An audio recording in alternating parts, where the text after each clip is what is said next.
शाह बिकते हैं, फ़कीर बिकते हैं, यहाँ सग़ीर और कबीर बिकते हैं। कुछ सरेआम बिकते हैं, कुछ पसे दीवार बिकते हैं। इस मुल्क में ज़मीर बिकते हैं। यहाँ तहज़ीब बिकती है, यहाँ फ़रमान बिकते हैं। ज़रा तुम दाम तो बोलो, यहाँ ईमान बिकते हैं। बिस्मिल्लाहिर्रहमानिर्रहीम, अस्सलामु अलैकुम वरहमतुल्लाह। फ़ेसबुक और यूट्यूब चैनल देख रहे हो, मेरा नाम है अब्दुर्रहमान। नाज़रीन, आज 23 अक्टूबर है और ये जो मैंने नज़म पढ़ी है जी, ये एक बच्ची की नज़म है। इसका नाम तो मुझे नहीं पता, बहरहाल बहुत अच्छी नज़म। इस टाइम जो पाकिस्तान की सूरत हाल है, अभी जो है सोशल मीडिया स्क्रॉल कर रहा था तो मेरे सामने आई, तो मैंने कहा क्यों ना इस नज़म को जो है अपने ब्लॉग के स्टार्ट में पढ़ा जाए।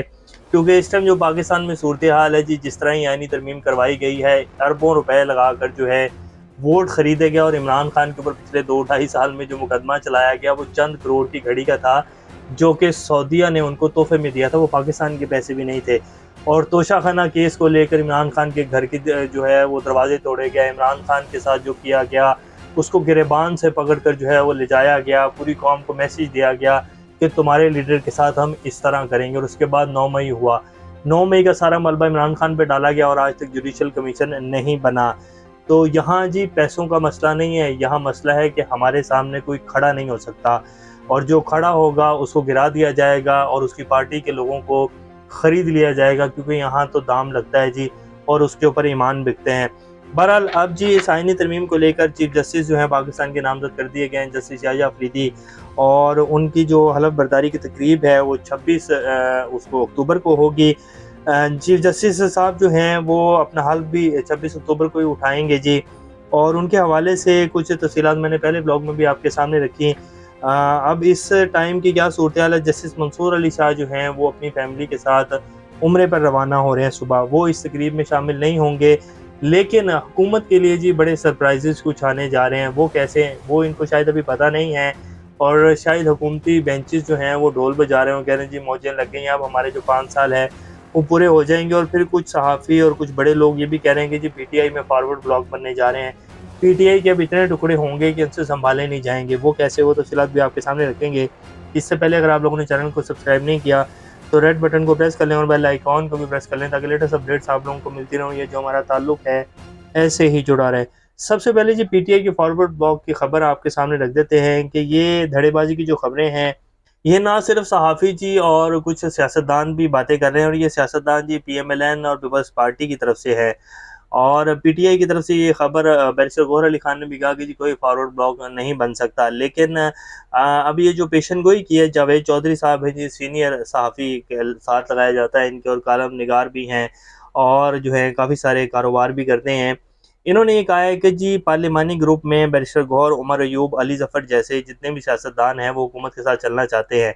फिर ज़ैन कुरैशी के मुतालिक पीटीआई कह रही थी कि वो गायब हो गए हैं, मगर वो 2 रोज़ कबल ही पार्लियामेंट के अंदर बैठे हुए थे, जो फिर उन्होंने वजाहत की। इसने ज़ैन कुरैशी को ज़्यादा मशकूक बना दिया। उन्होंने कहा था कि वालिद ने कहा है कि रूह पोछ हो जाओ। इससे ये तासुर मिल रहा है कि शाह महमूद कुरैशी की क़यादत में एक तगड़ा फॉरवर्ड ब्लॉक जो है वो बनने जा रहा है, और शाह महमूद कुरैशी जो है वो जल्द रिहा होने वाले हैं। मैंने भी ज़ैन कुरैशी के हवाले से यही बात की थी, और लेकिन ये नहीं कहा था कि जी फॉरवर्ड ब्लॉक बनने जा रहा है, और जो है लेकिन इस खबर की अभी तक तस्दीक जो है वो कोई भी बंदा नहीं कर सकता जब तक ये चीज़ सामने नहीं आती कि शाह महमूद कुरैशी जो हैं वो रिहा होते हैं या नहीं होते हैं। शाह महमूद कुरैशी के ऊपर अब कोई भी ऐसा केस नहीं है जी जिसमें उनको मज़ीद घसीटा जाए। ये तो बस ऐसे ही उनको जो है वो अंदर रखा हुआ है। और जैसे आज जो है वो बुशरा बीबी की ज़मानत हो गई है, ये ज़मानत होनी है जी। जैसे ही केसेस आगे चलेंगे तो ज़मानत होनी है, आज नहीं तो कल ज़मानत हो ही जानी है। शाह महमूद कुरैशी ने अगर फॉरवर्ड ब्लॉक बनाना होता, तो जब फॉरवर्ड ब्लॉक बना था, जब ये सारी टूटी, जहांगीर तरीन जो है उन्होंने एक अलग पार्टी बना ली, अलीम खान जिनमें कराची की क़यादत थी, गवर्नर इमरान इस्माइल थे, फिर अली जैदी थे और बहुत सारे लोग पीटीआई के, जिनको एक अलग से इस्तेकाम पाकिस्तान पार्टी बनाकर उसमें ले जाया गया। तो वो जो है पार्टी कामयाब नहीं हो सकी जी। उनके पास, तरीन साहब के पास इतना पैसा है जी, और सपोर्ट भी थी, सब कुछ था। वो पार्टी आज कहाँ है, कहाँ खड़ी है वो पार्टी? तरीन साहब जो हैं वो कहाँ हैं, जहांगीर तरीन साहब? तो फॉरवर्ड ब्लॉक नहीं बन सकता जी। पीटीआई सिर्फ इमरान खान का नाम है और अवाम का नाम है। उसके दरमियान में जो भी है, जितनी भी क़यादत है, वो सिर्फ एक जो है आप कह लें कि एडमिनिस्ट्रेशन है, जो कि पीटीआई का एक एडमिनिस्ट्रेशन वर्क करती है। इसके अलावा उनकी इससे ज़्यादा कोई हैसियत नहीं है जी। और मेरा नहीं ख्याल कि एक, बल्कि इम्पॉसिबल है कि पीटीआई में कोई फॉरवर्ड ब्लॉक बन जाए और पीटीआई ख़त्म हो जाए, इमरान खान को बाहर तो आना है जी, और उनको छोड़ना पड़ेगा। कब तक उनको जेल के अंदर रखेंगे?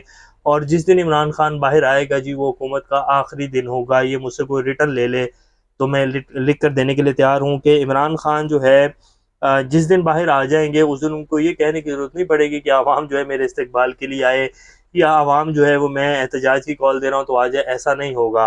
तो बहरहाल खैर, ये अब इस तरह की खबरें चलाई जाएँगी और ये एक पूरा जो है बयानिया बनाने की कोशिश की जाएगी। लोगों के ईमान बदले जाएँगे, जैसे कि अभी आपने आईनी तरमीम में देखा कि 1-1 करोड़ रुपए लगाकर जो है वो वोट खरीदे गए, और इमरान खान के ऊपर जो है पूरा 2 साल तोशाखाना केस चलाया गया, जो कि चंद करोड़ रुपए की घड़ी थी, जो कि गिफ्ट आई थी, वो पाकिस्तान के पैसे नहीं थे। तो बात ये है सिर्फ़।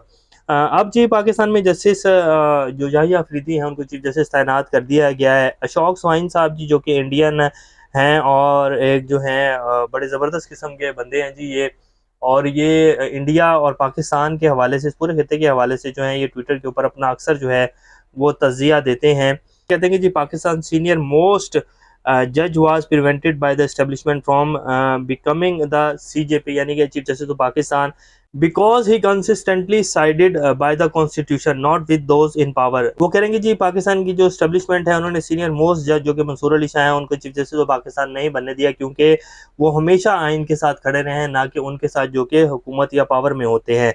India under the Modi regime is unfortunate to have a जज लाइक जस्टिस मंसूर। वो कह रहे हैं कि इंडिया के अंदर जो है मोदी रिजीम है, और इंडिया को इस टाइम जो है वो जस्टिस मंसूर जैसे जो है वो जज की ज़रूरत है, जिसको पाकिस्तान ने जो है वो खो दिया है, या पाकिस्तान में जो पावर बैठे हुए लोग हैं उन्होंने उनको नहीं लगने दिया। जस्टिस मंसूर अली शाह जी कल अपनी फैमिली के हमरा सऊदी अरब जा रहे हैं उम्रे के लिए, और वो ये जो तकरीब होगी जिसमें जस्टिस याहिया अफरीदी होंगे, और एक जो इशाइया दिया जाएगा काजी फाइज ईसा साहब को, बेसिकली लार्जर बेंच का एक रेफरेंस होगा, तो वो उसमें नहीं बेसिकली शामिल होना चाहते थे। तो या वैसे भी वो अपनी फैमिली के साथ जो है उम्रे के लिए उन्होंने कहा कि चले जाएं, यहाँ जो है फालतू टाइम ही वेस्ट करना है तो क्यों ना उम्रा करके आएँ। और जस्टिस याहिया अफरीदी के हवाले से आज जब से उनका नाम आया है, तो सारा दिन जो है सोशल मीडिया के ऊपर एक उनका जो है वो किसी 9 मई के हवाले से केसेस थे, या पता नहीं कौन सा केस था, जिसमें उन्होंने ये कहा था कि 9 मई को फौजी तनसीबात पर हमला करने वाले लोगों को गोली क्यों नहीं मारी गई। ये उनका हाफ स्टेटमेंट जो है वो पूरे सोशल मीडिया के ऊपर चलाया जा रहा है, और साथ ये लिखा जा रहा है कि जी अब पीटीआई वालों की, 9 मई वालों की और यूथियों की खैर नहीं। हालांकि उनकी जो पूरी स्टेटमेंट थी वो ये थी कि 9 मई को फौजी तनसीबात पर हमला करने वाले लोगों को गोली क्यों नहीं मारी गई, शायद इसलिए कि वो हुकूमत के लोग थे, इसलिए उनके ऊपर जो है गोली नहीं चलाई गई। तो उनका पूरा स्टेटमेंट ये था, लेकिन उसको हाफ करके जो है वो चलाया जा रहा है, एक तासुर दिया जा रहा है कि अब पीटीआई वालों की खैर नहीं, यहाँ 9 मई वालों की खैर नहीं है। इसके साथ साथ जी जुडिशल कमीशन में आज एक दरख्वास्त दायर की गई है जस्टिस अमीनुद्दीन और जस्टिस नईम अख्तर अफगान के खिलाफ, क्योंकि इन्होंने मखसूस रिश्तों के केस में इख्तलाफी नोट लिखा था, जिसमें उन्होंने ये कहा था कि ये नशिस्तें जो हैं वो पीटीआई को नहीं मिलनी चाहिए हैं, और पीटीआई और सुन्नी इत्तेहाद कौंसिल जो है वो इसकी हकदार नहीं है। इलेक्शन कमीशन का फैसला बिल्कुल दुरुस्त है। तो इनके खिलाफ दरख्वास्त दायर की गई है जुडिशल कमीशन में एक शहरी की तरफ, जिसमें ये मौक़िफ़ अपनाया गया कि रियासती अदारों को, इन्होंने अपने इख्तलाफी नोट में रियासती अदारों को सुप्रीम कोर्ट के फैसलों पर अमल दरामद ना करने के लिए उकसाया, ओहदे से बरतरफ किया जाए, और इन दोनों जस्टिस हज़रात के खिलाफ जुडिशल कमीशन में शिकायत दायर कर दी गई है। आज ही जस्टिस याहिया अफरीदी की तैनाती हुई है, और आज ही इनके खिलाफ दायर दरख्वास्त जो है वो दायर हो गई है। ये कौन सा शहरी था, किसने ये दरख्वास्त दायर की है, ये बड़ा अहम पॉइंट है जी। आने वाले दिनों में बहुत सारी चीज़ें सामने आएंगी। हुकूमत जो ये समझ रही है ना कि जी अब जो है रावी सुख चैन ही लिखेगा, हमारे 5 साल पूरे हैं, और बहुत सारे जो सहाफ़ी तर्जुमान है कुछ हुकूमत के, वो कह रहे हैं कि जी अब कोई मसला नहीं है, अब हुकूमत 5 साल पूरे करेगी और अगला जब इलेक्शन आएगा तब भी सेटिंग कर ली जाएगी। यानी कि इमरान खान का नाम आप भूल जाएं, आप फॉरवर्ड ब्लॉक की बातें करें, इमरान खान की सियासत अब ख़त्म हो गई है। लेकिन हुकूमत को और इस पूरे निज़ाम को आने वाले दिनों में ऐसे सरप्राइजेस मिलेंगे, क्योंकि अभी तक जो सरप्राइज़ थे वो हुकूमत और निज़ाम की तरफ जो है वो अदलिया और आवाम को दिए गए हैं, लेकिन अब अदलिया की तरफ से और आवाम की तरफ से सरप्राइजेस आएंगे इनको आने वाले दिनों में, और बड़ी जल्द ये सरप्राइजेस आएंगे कि ये देखते रह जाएंगे कि हमारे साथ हुआ क्या है। क्योंकि बेंचेस, आइनी बेंचेस जितने भी बना लें जी, फिर भी 12-14 जो जजेस हैं वो आइन के साथ खड़े हैं। सिर्फ जस्टिस अमीनुद्दीन खान, जस्टिस जो ये नईम अख्तर अफगान हैं, या जस्टिस एक और हैं जमाल खान मंदोखेल साहब हैं, जो कि काजी साहब के साथ जो है वो खड़े होते हैं। तो इन तीन के अलावा जितने भी या एक अडहॉक जज है, उनका तो मेरे ख्याल अब नाम भी नहीं आएगा। अब वो तो सिर्फ जो है एक नॉर्मल से आईनी केसेस में होंगे, और उनको जिस तरह सेट किया जाएगा, आप देखिएगा कि वो खुद ही कह देंगे कि जी मैं छुट्टी पर जा रहा हूँ, या मुझे माफ़ी दे दें, मैं अब बस जा रहा हूँ, मुझे काजी साहब लाए थे, वो चले गए हैं तो मुझे भी जाने दें। तो बहरहाल जस्टिस याह्या अफरीदी के अंडर होते हुए अब सुप्रीम कोर्ट, और फिर ये कहा जा रहा था कि जस्टिस मंसूर और जस्टिस मुनीब इस्तीफे दे देंगे और बहुत सारे जज इस्तीफे दे देंगे तो पूरी सुप्रीम कोर्ट हमारे कब्जे में आ जाएगी, लेकिन ऐसा कुछ नहीं हुआ। तमाम जजेस ने उनके साथ ताउन की यकीन दहानी करवाई है, और हुकूमती जो बेंचेस हैं, जो सीनियर कुछ लोग हैं, जो कुछ थिंक टैंक्स हैं हुकूमत के, वो कह रहे हैं कि यार ये कुछ मसला ख़राब हो सकता है। तो आने वाले दिनों में हुकूमत को सरप्राइजेस मिलेंगे, जो ये सोच रहे हैं कि शायद ऐसा नहीं होगा, और मखसूस नशिस्तें जो हैं वो भी जो है दोबारा से जो है माले मुफ्त बांटा जाएगा, ऐसा होने नहीं जा रहा है। और ये इस टाइम की जो कुछ ताज़ा तरीन सूरत हाल है। बहरहाल देखते हैं कि आने वाले दिनों में क्या बनता है। अभी तक के लिए इतने ही, अपना और का ख्याल रखिएगा। अल्लाह हाफिज़।